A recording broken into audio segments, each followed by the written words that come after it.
urga dhufe turu ija turban kiyya achitti na turte awwala turse wanti jira sarratanyaan wajji dhufe odumaan wajji dalagu waan dalagu kana mul'an isu didde harka na gudde maashinaan awwala harka na gudde achi kaate dindala ijootteen ibsite biiroon na deebisanii biiroollee taa'ee fuudhanii dalaga achuma deebi jedhanii dirqamaan achuma na deebisanii erga achi na deebisanii booda ammallee balbalanatti cufanii na tumanii achi ka'aniitiin na tumanii harka na dhayanii harkuu na dhukkubee amma lubbuutii baafachuuf lubbuutii bichaan dhiyeessee akkasitti bahee deemee daqiiqaa 20 caalaa fiigee luka qullaadhaa luka kiyyaa fiigee achi mana kana bira ga'ee qosokose yoo mana kana qosokose jedhu mucayyoon tun Oromoodha afaan hundeetu isiin natti dubbatte akkasitti isiin nyaatallee naa kennu.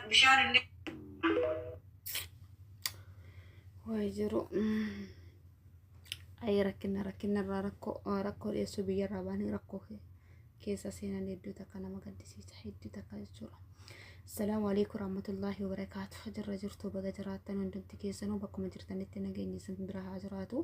Ashama harka fuune urroonni amantii biraa hordoftan hundumti keessan akkuma mucayyoon asirratti himataa jirtu Uga dhuftee ji'a tokkoo fi torbee lamareef geetti ijoollee haarawaa biyyarraa dhufte jechuudha.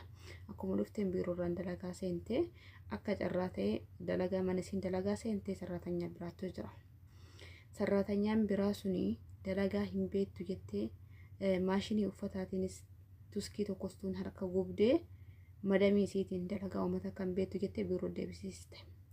Biirootti gaafa deebistu mucayyoon tun rakkina keessa jirtuu fi waan irra gahellee warra biirootitti himannaani dalagaa achumatti deebisanii isin wajjin deebi jedhanii dirqamumaan achitti deebisanii jechuudha.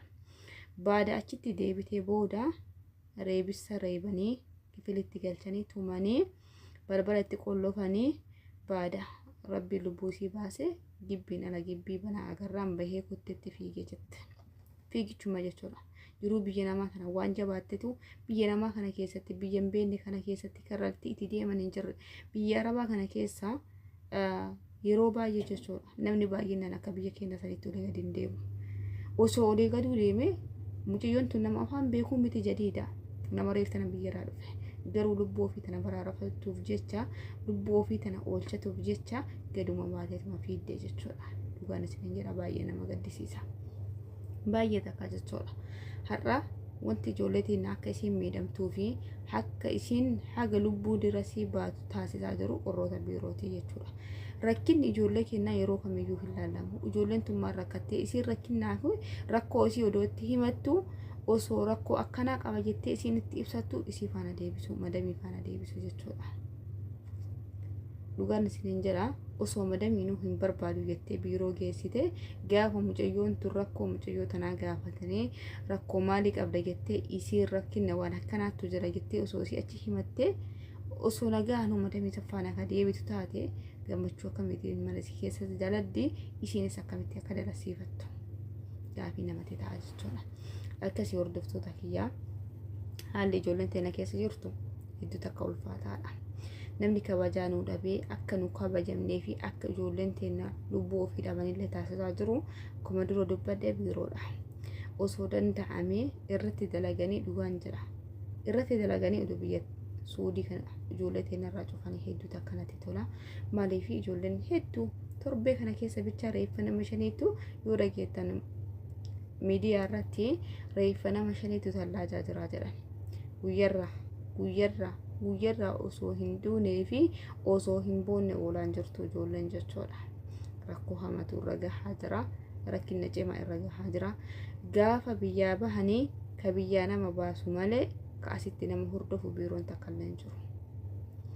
Ijoollee teenya rabbummaa wajjin jira malee rabbii gaditti qarqarsa takka illee hin qabdu. Gaafni isiin qarqarsa argatte akka carraa taate ijoolleen miidiyaa kanatti akka tasaa viidiyoo isaanii gadi bahee uummanni kun sagalee ta'ee fi iyyee iyyisiise lubbuu isiitiin ijoollee rabbi godhee fi rabbi ganama lubbuu isii mana san keessatti hin baatu jedhetu bahaa jira jechuudha. Meeqa kami ka quba hin qabne ka maatiin dhabee ka gara isiin deebite dhabamtee ka lubbuu ofii dhabdee miidiyaa kanarrallee kan dhumne takka jechuudha.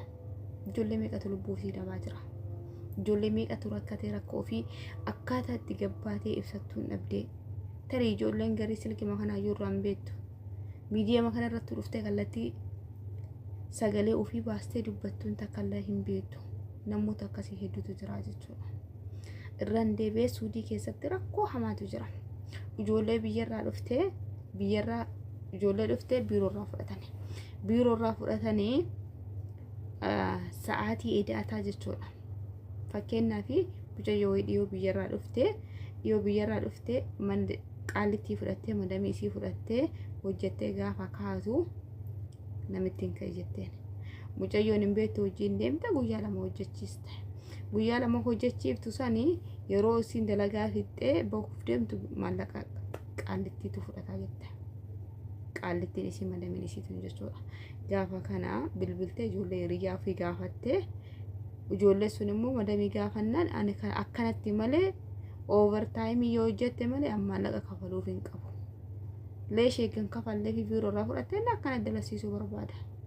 Gaafa biirootti deebisi jedhan biirootti hin deebisu warri biiroo maallaqa kiyyanaan deebisu asirraa ofiisiitii maallaqa ofiisa fudhattee gara biraa galchuu. Hedduu takka namatti ulfaata, hedduu takka nama dhibaa. Rabbiin bicha furmaata nuuf haa laatu. Rabbiin bicha rakkoo tana keessaa nu haa baasu. Ijoolleen teenya rakkoo hamaa keessa jirti. Jalqaba dallaalli biyyarraa baasuu waan agayoo san biyyarraa baasuu warri biiroo bilbila silkii jalaan kaasan rakkattee ijoolleen itti hidhattu rakkoon ijoollee tanaa hin furamu. Isaan maallaqatti ofii taa fudhatan sallaalan malee rakkinni ijoollee tanaa takka laallamaan jiru. Ka du'ee quban qabanii ka lubbuun jiru quban qabanii bakka hunduma sana kitaanii bicha giraa nama gabbaa jechuudha. Akka zeegaa biraa yoo laaltanii kabajamtee nu caala jechuudha. Nu caala zeegonni kaawwanii kabajamanii. Filiippii yoo fudhatan amma fakkeenyaaf nuti hoggaa 5-6 yoo teenne silkii nu leeyyaman dirqamuma malee jechuudha. Mata majabaannee ijuma jabaannee malee akka silkii nu fayyadamnu feetu jarre. Garuu warroonni Filiippiidha jechuudha. Gaafa madamii waamte silkiinis lafa hoo jiraatte kiisii kaatanii bira dhaqan. Silkii kiisii ofii kaatanii jechuudha. Seera isaaniitu seera cimaadha. Imbaasiin isaanii biiroon isaanii takkattalee hordofaa jechuudha. Hordofii ajaa'ibaa kenneefi. Kenninoo rakkataa silkii jalaan ka'u ijoolleen rakkattee biiroo deebisan biiroo mana ijoolleen rakkate sanitti deebisanii namni akka lubbuun ijoollee tanaa baatu godhaa jiru jara sanii jechuudha warra biirooti. Innaa rabbi furmaata nu halaatu danda'ame odoo biyyi Suudii kunii fi Joordaan cufame hedduu takkanatti tola. Maaliif biyya kanneen keessatti biyyi ijoolleen keenya baay'een dararamaa jiranii, biyyi ijoolleen keenya baay'ee dhiphataa jiranii. Suudiin keessattuu hin beeku na dhibee dhugaan isiniin jira hedduu takka na gaddisiisa haalli amma isin ijoollee keenya irratti dalagaa jirtu baay'ee nama dhiba. Akkasii hordoftoota fi kabajamtoota kiyya rabbii furmaata nuuf haa laatu. Inshaallah rabbumarraa eegganna gaaf tokko inshaallah keessa rabbiin nu baasa jennee abdii guddoo qabna. Warroonni chaanaala kanaaf haarawaa taatan maatiin haftaan isiniin jira.